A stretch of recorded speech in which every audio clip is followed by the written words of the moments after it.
প্রিয় দর্শক বন্ধুরা, এই মুহূর্তের জন্য উঠে আসছে অত্যন্ত গুরুত্বপূর্ণ খবর।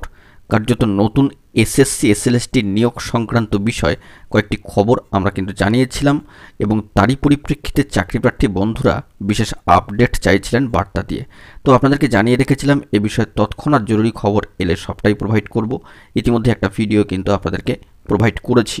তো 9 to 12 নতুন নিয়োগ ঘিরে অর্থাৎ নবম, দশম, একাদশ, দ্বাদশের নতুন এসএসসি এসএলএসটি সংক্রান্ত নিয়োগকে ঘিরে হঠাৎ করেই উঠে আসছে একটি চাঞ্চল্যকর খবর এবং এক্ষেত্রে মহামান্য কলকাতা হাইকোর্টের ব্রেকিং নিউজ, যেখানে শুনানিতে কি ঘটছে তার একটা সংক্ষিপ্ত সার আপনাদের মাঝখানে তুলে ধরবার জন্য চেষ্টা করছি, যতটুকু সামাজিক গণমাধ্যম সূত্রে সংবাদ সংগ্রহ করতে পেরেছি আমরা। তো ভিডিওটিকে অবশ্যই একদম স্কিপ করবেন না, শেষ পর্যন্ত দেখবেন, চ্যানেলটিকে সাবস্ক্রাইব করে সঙ্গে থাকবেন। চলুন কথাবার্তা না বাড়িয়ে মেন টপিকে ফোকাস করে আমরা সম্পূর্ণ বিষয়টিকে জেনে নেওয়ার চেষ্টা করি। মহামান্য কলকাতা হাইকোর্টের একটি গুরুত্বপূর্ণ মামলা গত কয়েকদিন পূর্বেই কিন্তু শুনানি হয়ে গেল এবং সেখান থেকে যে সারমর্মটা উঠে আসলো যে নতুন এসএসসি এসএলএসটি নিয়োগ সংক্রান্ত বিষয়, যে নিয়োগের ক্ষেত্রে WB, central school service commission এবং স্টেট তারা কিন্তু নিজ নিজ সিদ্ধান্ত নিতেই পারেন। কার্যত কখন কিভাবে নিয়োগ করবেন না করবেন নতুনভাবে সম্পূর্ণটাই কিন্তু তাদের সিদ্ধান্ত। এরপর মামলা অর্থাৎ নতুনভাবে এসএসসি এসএলএসটির নিয়োগ দাবি জানিয়ে যে মামলা ফাইল হয় তা কিন্তু কার্যত কেস ডিসপোজড হয়ে যায়। বন্ধুরা, আমরা চলে যাচ্ছি একেবারে অনস্ক্রিন এবং সেখান থেকে জরুরি তথ্যাদি দেখে নেওয়ার চেষ্টা করব। চলে এসেছি অনস্ক্রিনে, দেখতে পাচ্ছেন 12ই নভেম্বর 2024 তারিখে দাঁড়িয়ে গুরুত্বপূর্ণ মামলা নতুন এসএসসি এসএলএসটি নবম, দশম, একাদশ, দ্বাদশ নতুনভাবে নিয়োগের ক্ষেত্রে গুরুত্বপূর্ণ মামলা দাখিল হয়। কার্যত সেখানে কেস স্ট্যাটাস বর্তমানে দেখাচ্ছে কেস কিন্তু ডিসপোজড, মামলা খারিজ হয়ে গিয়েছে।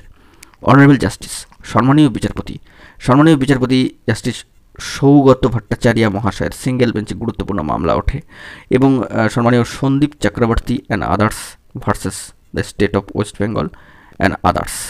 তো অত্যন্ত গুরুত্বপূর্ণভাবে এই মামলা শেষ পর্যন্ত কিন্তু খারিজ হয়ে গেল এবং সম্মানীয় বিচারপতি মহাশয় পিটিশনারদের তরফ থেকে বিশিষ্ট আইনজীবী মহাশয়দের বক্তব্য শুনেছেন, এসএসসির সম্মানীয় আইনজীবীদের বক্তব্য শুনেছেন। কার্যত তারপরে কিন্তু তিনি শেষ পর্যায়ে এসে অর্ডার ডিক্টেট করেছেন এবং সেখানে পিটিশনারদের এভিডেভিট তিনি রেকর্ড করেছেন এবং তিনি কিন্তু প্রেয়ারটি লিখেছেন যে পিটিশনারদের তরফ থেকে কী প্রেয়ারটি ছিল এবং তারপরে কার্যত এসএসসি বেশ কিছু বার্তাকে কিন্তু নোট ডাউন করা হয়েছে। এসএসসির বক্তব্য কিন্তু সম্মানীয় বিচারপতি মহাশয় লিখেছেন। তো সব ক্ষেত্রেই এসএসসি সম্মানীয় অর্থাৎ এসএসসির তরফ থেকে যে বার্তা ছিল যে বর্তমানে পুরনো 9 to 12 রিক্রুটমেন্ট প্রসেস সম্পর্কিত কিছু বিষয় কিন্তু সর্বোচ্চ ন্যায়ালয় সুপ্রিম কোর্টে কিছু জটিলতা, কিছু ইস্যু বা ফ্যাক্টর তৈরি হয়ে রয়েছে, সেগুলো না মিটলে নতুন করে কিন্তু নিয়োগ করা যাচ্ছে না। অর্থাৎ পুরনো প্রসেসের 2016 9 to 12 যে জটিলতা রয়েছে সেগুলো সর্বোচ্চ ন্যায়ালয় সুপ্রিম কোর্টে, সেই ইস্যু বা ফ্যাক্টরগুলি মিটে গেলেই নতুনভাবে যাবতীয় প্রসিডিওর শুরু হবে, এটি কিন্তু বোঝা যাচ্ছে।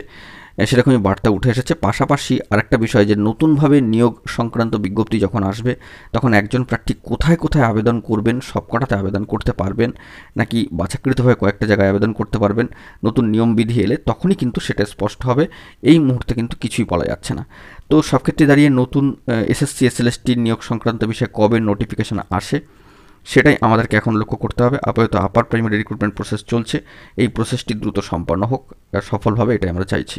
এক্ষেত্রে West Bengal central school service কমিশনের অত্যন্ত উদ্যোগকে সাধুবাদ জানাতেই হচ্ছে। তো দেখা যাক এই বিষয়ে পরবর্তী ক্ষেত্রে কি আপডেট তথ্য উঠে আসে। যতটুকু খবর আপডেট উঠে আসলো এই মামলা থেকে ততটুকুই তুলে ধরবার জন্য চেষ্টা করলাম। কার্যত মামলাটি কিন্তু দেখতেই পাচ্ছেন কেস ডিসপোজড, অর্থাৎ মামলাটি কিন্তু খারিজ হয়ে গিয়েছে। তো দেখা যাক পরবর্তী ক্ষেত্রে কি আপডেট উঠে আসে। অবশ্যই গুরুত্বপূর্ণ আপডেটগুলি পাওয়ার জন্য চ্যানেলটিকে সাবস্ক্রাইব করে সঙ্গে থাকুন। ধন্যবাদ।